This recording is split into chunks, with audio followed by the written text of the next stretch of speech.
Up late writing another of your detective stories, Alfred? Knights of Tomorrow, the Batman Brave and the Bold episode that is really a piece of fan fiction written by Alfred. A flight of fancy, sir. Who is apparently just sitting at home writing about Bruce's inevitable demise and how that's going to inspire the next generation of crime fighter. I'm a bit worried about Alfred. We took a look at this episode and many of its references. You're supposed to be dead. How'd you... Oh, who cares? There were callbacks to various eras, different stories, lots of Grant Morrison stuff, and yet in the normalcy of fanfiction time of recording, it led me to miss a reference. Or at least rather the relative normalcy of knowledge of it, at least online. I know online can be a different world. And all I can say, having not brought it up when we first discussed this episode is... shame. Shame. Shame. Shame. Shame. Shame. However, thankfully, some of my viewers remember this story. It's a series of classic Batman stories from the Silver Age, which entirely tracks with the reference sourcing for this TV series, which loves to pull from the Silver Age. In this series of stories, we had Alfred writing stories about Batman and Robin 2, and they make the episode Knights of Tomorrow even more rich and layered, and they're just fun to look at in their own right. It's also interesting to see what aspects they didn't take, and what's been changed to match more with modern Batman at the time. So if you missed our first episode talking about Knights of Tomorrow, we did a whole deep dive into it. I'll have the link for it down below, but for here we'll do the cliff notes. And then it's on to these imaginary stories, even though they're not fully labeled as such entirely, at least at the start, because that label's getting going. It's really gonna take off in Superman's girlfriend Lois Lane. The start of so many things. I didn't say start there, I said take off. Knights of Tomorrow, episode 23 of season 2 of Batman Brave and the Bold, aired in 2010. After the death of the Joker, Batman settles down with Catwoman, retires, passes the mantle of Batman onto Dick, and has a son, Damian Wayne, who he trains to be Batman. Damian is reluctant to take this role on, but after his parents die in an attack by Joker Jr., he ends up taking on the mantle of Robin, and he helps take down both Joker Jr. and OG Joker, who is of course still alive. Years later, he takes on the mantle and his son becomes Robin. Alfred finishes this story, tries to encourage Batman to marry Catwoman, the end. You know, she could make quite the Mrs. Wayne someday. Okay, let's go to the classics. Where is this coming from? Alfred's first foray into writing about Bruce's future came in Batman 131 from the year 1960 in the story The Second Batman and Robin Team. It's written by Bill Finger with art by Sheldon Moldoff. This is the story featured on the cover, although it is the third story inside of the Batman issue itself. It was reprinted in Batman from the 30s to the 70s, which is quite the wide range, and before that, years prior, in Batman Annual number 7. Unlike the episode, which plays coy and allows Alfred's writing to be a bit of a reveal at the end, even though he does narrate the episode, this one starts right off with the fact that he is writing this. I, Alfred, confidential butler to Bruce Wayne, who is secretly Batman, am recording the history following the saddest event in my life. They better have these under heavy lock and key. Also, the saddest day of his life is not Batman/Bruce dying, but him retiring and passing the cowl on to Dick. So even here, he wanted to write some grim dark fiction. In the episode, they're gonna go a lot darker. They're gonna play with parallels when it comes to Bruce's origin and Damian's motivation. It was a young boy who would bear the greatest loss. This is just gonna go for a he got old and retired and passed it on. In these stories, rather than marrying Catwoman, Bruce has married Batwoman, Kathy Kane, which makes a lot of sense for the time. Batwoman had been created to dispel rumors of inappropriate happenings between Batman and Robin, as pushed by Frederick Wortham and highlighted in his book Seduction of the Innocent, which was heavily referenced in the Senate hearings surrounding comics negatively influencing the youth. So when the comics industry opted to self-regulate rather than face government regulation, with the creation and adoption of the Comics Code, they were very careful to address certain concerns that had been highlighted directly. So introducing Batwoman and Batgirl Betty Kane. The same code led to the 4-time shelving of Catwoman, as she was too risque for the guidelines. And that character would return in Superman's girlfriend Lois Lane number 70 in the year 1966, which we did a video on. Check it out. Superman's girlfriend Lois Lane. Always a good time. Lois gets hypnotized to think she's Catwoman for a bit, and Superman doesn't notice that all of a sudden their hair lengths are radically different. He's not paying attention to their hair. So Batwoman's usage in this period for the comic is entirely appropriate. While the use of Catwoman in the series makes sense for that, as she would go on to be his love interest once more post-reappearance, particularly inside the Bronze Age, where she would become the Golden Age Earth wife of Batman, whereas original Batwoman would find herself shelved during the Silver Age. This after the arrival of Julius Schwartz as Batman editor in 1964, as he felt that certain elements of the mythos were too silly, and she was one of them, so she got put on the back burner, and for a time period forgotten or at least not used. Some people never forgot. So in this tale, the two are married and have a son, Bruce Wayne Jr., who is ginger like the little Robin at the end of the episode, and also like original Jason Todd years later. Was that a reference to this? How deep does the rabbit hole go? Unlike the episode, the son of the Bat here is quite keen to become Robin. too. Also, unlike the episode where Bruce had just been training him right away, because what if Gotham needs a Batman? It's only after he asks in this that he starts training him. He was hoping that he would just live a normal life. So he starts to be trained with the basics of karate and science. Bruce Jr. eventually won his parents over and began his training in earnest. Now that I've learned judo, you'd better not try spanking me, Dad. He was taught every phase of criminology by the master of crime fighting. And then we oldsters were alone. He looked so handsome in his costume. Our little boy is growing up so fast. Yes, madame, he's a fine boy. A chip off the old block. Look at Alfred's face and eyes. He's so into this. He's living vicariously through Batman and Robin 2. They can't retire. That was the worst day of his life. So most of this first issue is Robin 2 getting his footing, trying to prove himself as Robin. And we do learn some interesting little details, like that Dick became a roving newspaper reporter. Ultimately, Batman and Robin 2 get captured, and Bruce and Kathy have to get back into their costumes and go out and save them. Even though there's a whole Bruce doesn't want Kathy to go, and then she argues with him, and then there's this whole line about, but a man never wins an argument against a woman, so she's go. They're all in costumes. It's a family affair. What a spectacle. 3 generations of crime fighters combining forces to combat the enemies of law and order. Golly, we're like the 3 Musketeers. But we don't need any swords. Our fists are all we need. Oi! Robin 2, there are 4 Musketeers, and there are 4 of you. Stop excluding your mom. Now, also, unlike the episode, Alfred doesn't even seem to be playing at hiding what these stories are. In fact, he's just talking about them openly. The episode also framed it with him saying that he was writing a detective story, which was a callback to some of his detective-style history, wanting to help them solve mysteries. Whereas here, he's just proud to announce the adventures he's writing for the future. Alfred, what are you...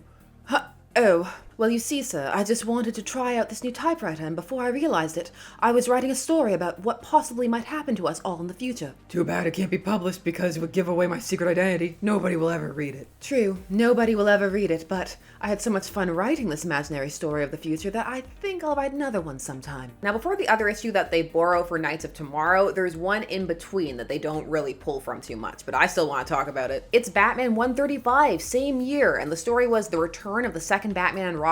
Same creative team, let's go. Apparently, this was also Alfred's 100th appearance, and if so, he's celebrating with fanfiction. I love how Batman and Robin's uniforms have giant 2s on them. Never let them forget. This one is about Batman 1 needing a vacation from all the honoring of him that's going on. It's so tiring being so loved. But the world did not forget the first Batman, who was constantly attending ceremonies in his honor. Oh, I'm flattered that people want to honor me so much, but frankly, it's wearing me down. You need a vacation. Why don't you and Kathy drive to your mountain cabin? Bruce and I can stand in for you at coming ceremonies. The public will understand. Will they? If I know anything about the public, it's that they will not understand. They'll find a way to spin it as an insult somehow. This is kind of sort of reminiscent of how in the episode they're at a Batman museum talking about Batman's legacy, but that also could just be a reference to the fact that superhero museums are not uncommon in comic book fiction. The Flash is a pretty notable one most of the time. Also, just don't ever go to one because they're going to be attacked. So in this tale, an enemy of OG Batman is released from prison and wants revenge, but from original Batman, so he's a bit salty that he has to settle for the 2s instead. Also, Batman was being honored by being given a rocket. They're not playing around. Today, we honor the first Batman by dedicating this moon rocket in his name to the moon. Batman and Robin try to handle this villain, but again, it does not work out for them. Batman has to come and help. These stories are not a great showing from the next generation Batman and Robin. It kind of highlights Alfred's underlying point that he doesn't want him to retire. Bruce Sr. finds out about this in the most convoluted way possible, too. Kathy, that newspaper that fell out of the tramp's shoe. It's got a headline about me on it. Oh, what does it say, dear? And so, by a strange twist of fate, Bruce at last learned of Crandall's revenge scheme. Kathy, get the car. We're driving back as fast as we can. Dick and our boy may be in danger because of me. And would this issue be a Batman and Robin 2 issue without a spanking joke? Later, there was a happy reunion at home. I ought to spank you for not letting me know about Crandall. Gosh, Dad, you can't do that. How would it look for Batman to be spanking Robin, the boy wonder? Probably the same as all the other times it happened. Why is this in your story, Alfred? It's a mite strange. By this point, this is just a thing that Alfred does, and he has Bruce read them. Alfred, don't tell me you're writing another adventure of the future. Oh, yes, sir, and if I may say so, it is a dilly, sir. The only trouble with my stories, sir, is that no one will ever read them. But who knows, Alfred? Maybe they'll really happen sometime in the future. Don't wink at the reader. That's for us, obviously, a little meta reference that they're gonna write some more, but it's just getting Alfred's hopes up for whatever this future is. It's not as dark as Knights of Tomorrow, but still contains a bit of salt. So this brings us to 145, which is where a key plot point for the episode Knights of Tomorrow comes from, and that's Joker 2, the Joker's son. Kinda. He's still not his son in this. The Joker has no son. Said last time. Anarchy doesn't count. That was an accident. Now, 145 has been reprinted in the trade The Joker, His Greatest Jokes, and also DC's Greatest Imaginary Stories Volume 2. So high praise indeed. You will have to decide if this is indeed one of the greatest. This story is called The Son of the Joker. Same creative team. This is the cover story for the issue, and I love how much fun both Jokers are having on this cover, living their best lives. The teaser for this one makes it seem like they're gonna go back in time, but they don't. I was slightly disappointed because that would have been truly madcap. In this one, a charity water skiing obstacle race is robbed by the Joker. Great Scott, the Joker, and he looks as young as ever. But that's impossible. The Joker is a tired old man now. The true villain of this story. Ageism. Bruce has had to bail both of them out in both issues this has happened. The stark contrast of Joker 2's skin on his body to his face bothers me. Now, Bruce Sr. is confused by the emergence of this Joker son because the Joker retired after spending years in prison. So he goes to visit him and try and figure out what's going on. And these scenes, they are iconic. They are highlights from this issue. So a while later, the elder Batman called the isolated retreat of his aged one-time enemy. Batman, how nice of you to remember me. Now that I'm an old forgotten man, I hardly have visitors. Come in and have a fresh lemonade. How strange to see the once terrible Joker stiff with age, tending flowers. Inside, the Joker seemed pathetically glad of company, someone to talk to. Batman, seeing you again reminds me of the old days, of the delight in matching wits with you. There's no delight in crime, Joker. And speaking of crime, what's all this about your son? My son? I have no son. That rascal I read about is an imposter who obviously studied my old crime methods and now hopes to cash in on my good name. Old Joker and Batman having lemonade in his nice flower-filled cottage.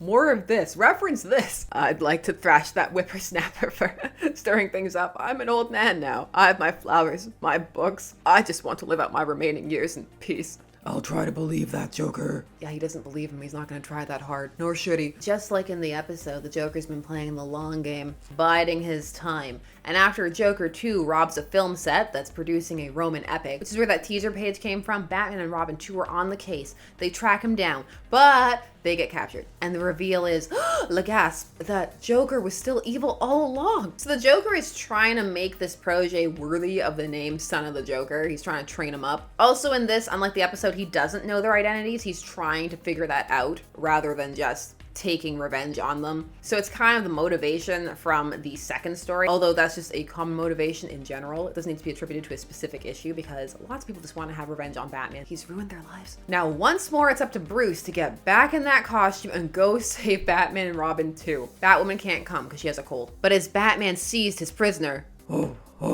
The Joker's son has taken his mercy unless my son can handle him. And ironically, it was Batman's son who overcame the Joker's son to the satisfaction of his proud father. Well, Joker, it seems your comeback gotta come down.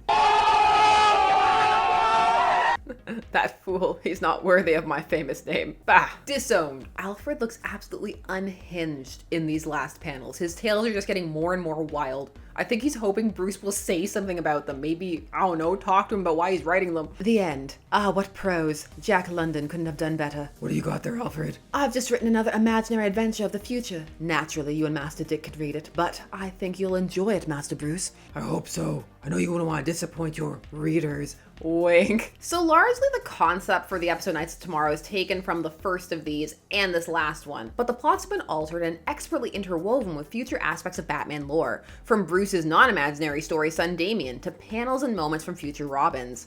Gotham needs a Batman, and Batman needs a Robin. The fact that Alfred says that Dick can read these. What would this do to Dick reading this? It's less traumatizing than the story of Knights of Tomorrow, but still. What if he didn't want to be Batman? Alfred needs this. This is his life. For as long as people have written, there's been fan fiction of some kind. It's not new at all. The more well-known type emerges in the 60s. So what Alfred's doing here is not even odd for the time, although it would have been less well-known, because it's really gonna hit off post-Star Trek TOS. At least that's when it's gonna hit the main kind of, well, sub-main niche fandom scene. That's gonna be part of at least the creation of cons. Fanfiction's a really important part of fandom history. Leaving all that aside, what is weird about this is Alfred's insistence that Bruce and Dick read it. Stop it. Leave them alone. Put it in a book and close it. Boundaries. Now, as for some other tidbits from this episode, I asked you what batsuit this future Batman costume reminded you of, and the overall consensus was the batsuit from DC 1 Million in 1998, because of how far the bat symbol extended. I don't know. I still think it's a fusion of other things, but there are elements of it in that costume for sure. And it was by Grant Morrison, and there are a lot of Morrison references pulled for this episode because of the whole Dick Damian dynamic and the Batman and Robin series written by Morrison, which featured them as the dynamic duo. And wait, there is more. Some highlighted this villain as El Papagayo, and you're right, from Batman 56, the issue with Bat Hombre. And we referenced that issue in a past video, the Batmite video, because that's one of the costumes that he turns into. So I'd read that recently, and for some reason my brain didn't click, it didn't connect. I got distracted by the parrot and went full pirate. I went too far down the wrong avenue, and it was right there in front of me. So it's really cool to see that they're mining the same stories from multiple different references. It's fun. Also, there's another reason it's here. Guess which person repurposed this?